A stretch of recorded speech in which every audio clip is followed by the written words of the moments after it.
Alright, let's get the tournament out of the way. Seriously, it's cool to watch perhaps, but it's a pain to write. Hey folks, MasakoX here.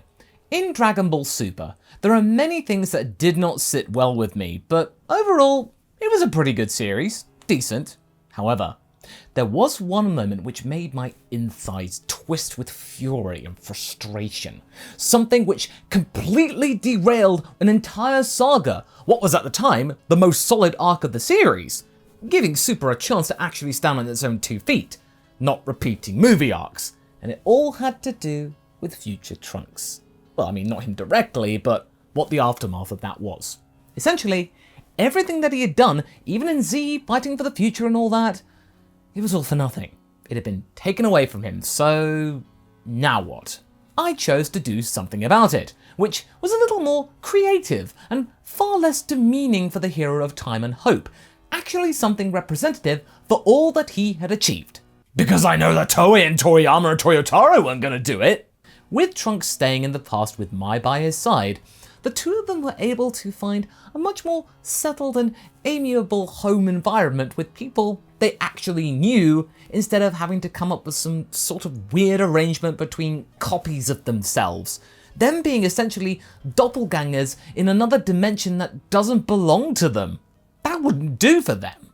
We even managed to get some Dragon Ball Heroes action into this, which would also explain how Trunks in this timeline now learns Super Saiyan God instead of not. I feel it was actually viable enough to include the Heroes arc here. It opened up opportunities for Cronoa and the Xenoverse arc to maybe come into proceedings in some way. Whether it goes that way in the future, we shall have to wait and see. In the last part specifically though, Trunks had found out he was going to be a father, with Mai expecting. Clearly having relaxing moments in the past allowed them to do the lemony deed, as it were. At the same time, the team for the Tournament of Power was being formulated, with Trunks getting all the more angry about the fact this contest was even happening, and the Omni Kings were considering this whole thing as some kind of weird game. He had had enough of overly powerful beings playing around with lesser lifeforms to last him multiple lifetimes, the androids of his timeline being the biggest and most obvious example of this. After many people telling him to calm down and shut up about Zeno, Trunks does get the message, eventually, and so chooses to play ball with the contest. Trunks does provide some very good backup for the crew when he actually gets his act together, which does get the attention of the number 3 Pride Trooper from Universe 11. Dyspo, which is where our story continues. Dyspo was eyeing up Trunks with very real gusto. He had been watching Universe 7 very closely, having not seen much interest or intrigue from other universes. Their fighters weren't really showing much potential, but this lot definitely cut the space mustard. Ooh, isn't that really convenient that it's our universe alone that is the only interesting one? How about that? Trunks was still not really getting involved in the tournament, but as their battle moved forward, he was starting to find some enjoyment in it.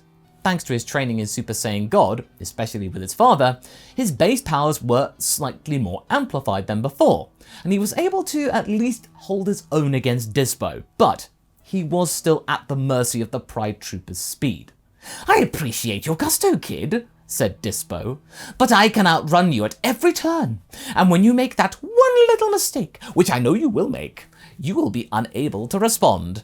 Then you will feel the full might of the Pride Troopers and pay for your actions, as well as your teammates' actions. Selfish acts of injustice." "Believe me, I had nothing to do with that. I'm as big a hater of this contest as you are." Dyspo found this statement quite curious. "Oh? Is that so?" "Yeah. I didn't want this tournament to happen.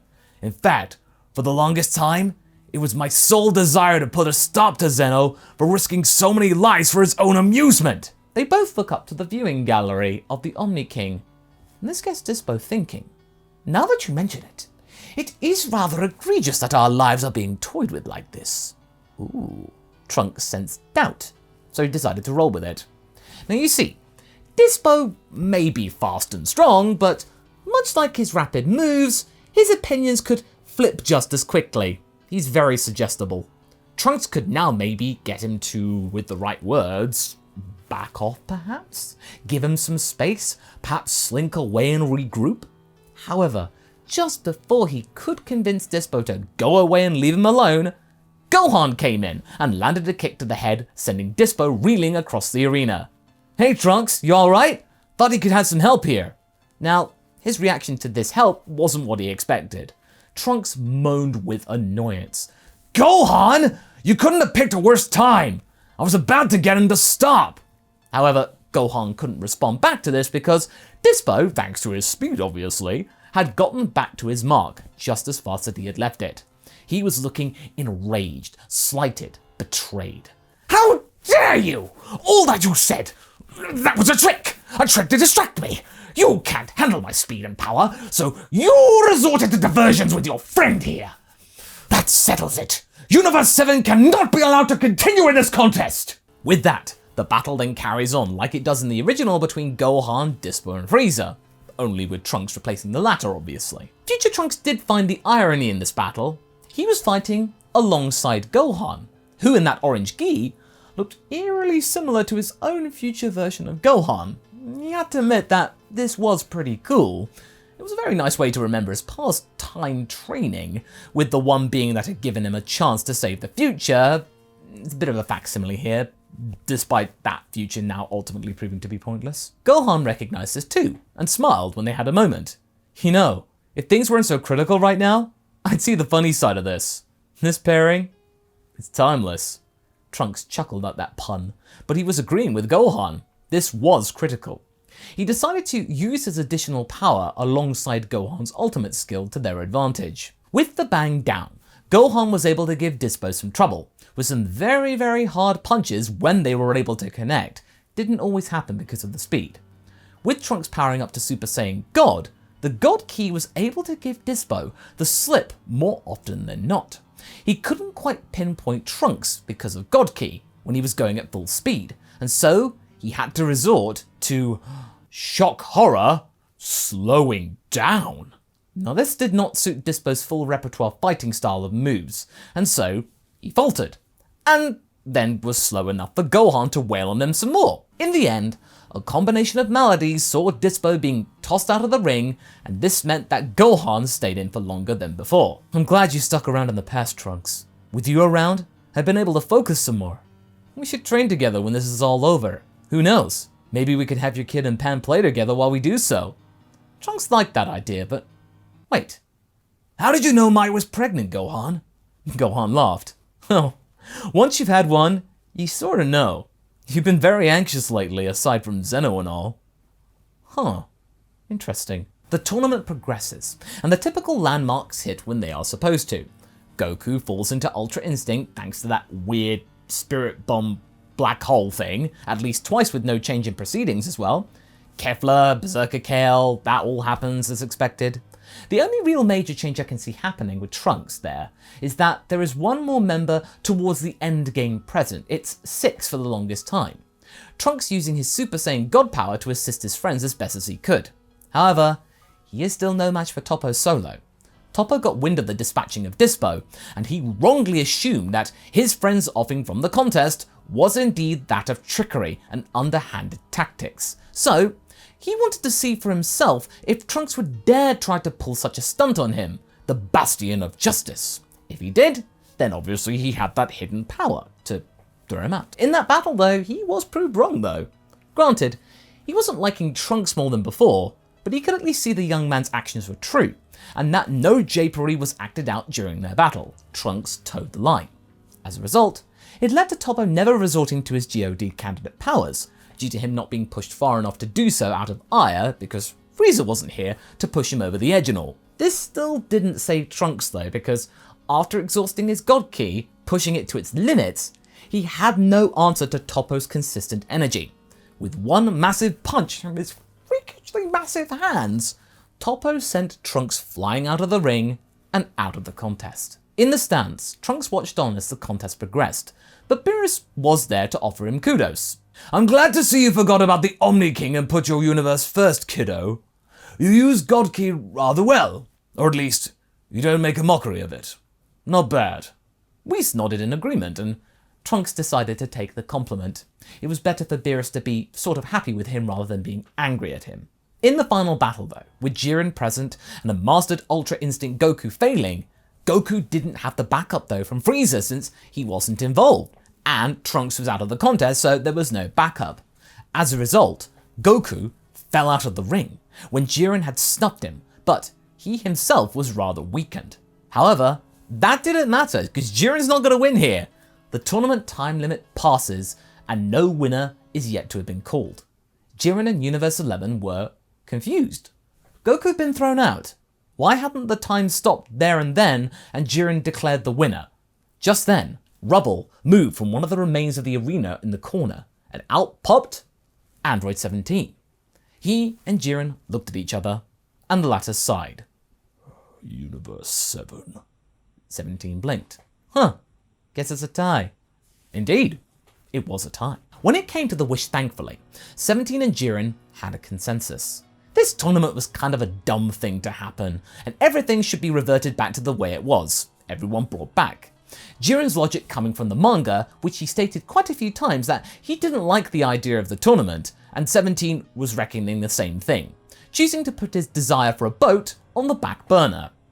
For now, Jiren and Goku met one last time before they all departed, and Jiren did have to admit that the tenacity of Goku and Universe 7's desire to survive were notable, and they promised to meet again in less auspicious terms. Now, having settled everything here, Whis took the Universe 7 party back home, and indeed, there was another party to be had later that night. They thought that's good enough for a victory.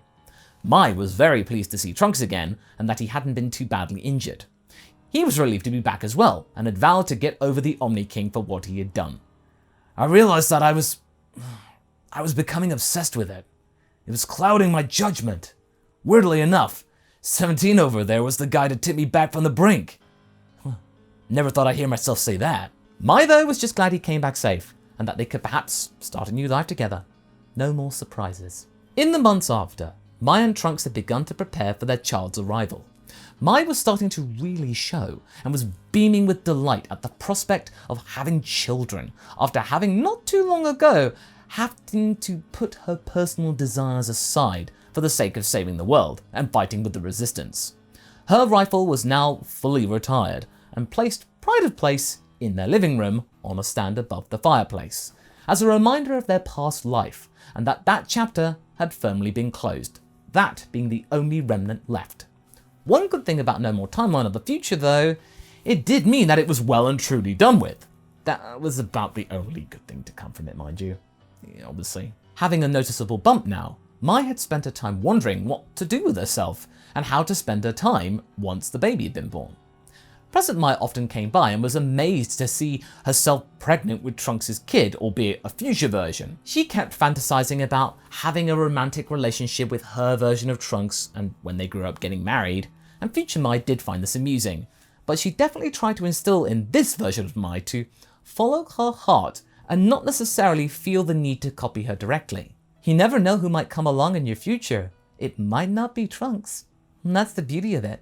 Sometimes time comes along and surprises you. Hopefully more nice surprises than bad ones. She looked to her rifle again and pondered more about what her life will be now. More months pass. Trunks had carried out his promise to Gohan, and they were training together in their spare time. The Del and Mai got to know each other some more because they were obviously spending more time together, and Pan was getting very excited to have a new friend come along not too long from now. Mai on the verge of giving birth any day now. And obviously, Whis decided to offer his birthing services again.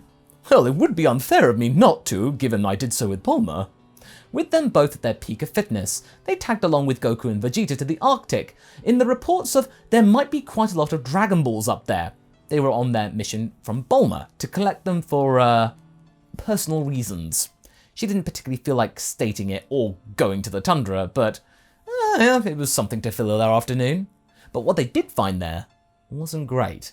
Shenron had been summoned already, and some goons from the Frieza force, or what was left of it, had wished for Frieza's return, clearly, because sure enough, he was right there. And since he died on Earth the last time, and in relatively one piece, he was there and not in bits. With Shenron then departing up into the sky, Frieza was very pleased to see everyone actually welcoming him right back into the land of the living. Good day, Saiyans. I'm sorry I can't stick around to tussle with you some more, but I'm afraid duty calls. I have rather a busy schedule. Don't worry though, I'm sure we will see each other again soon.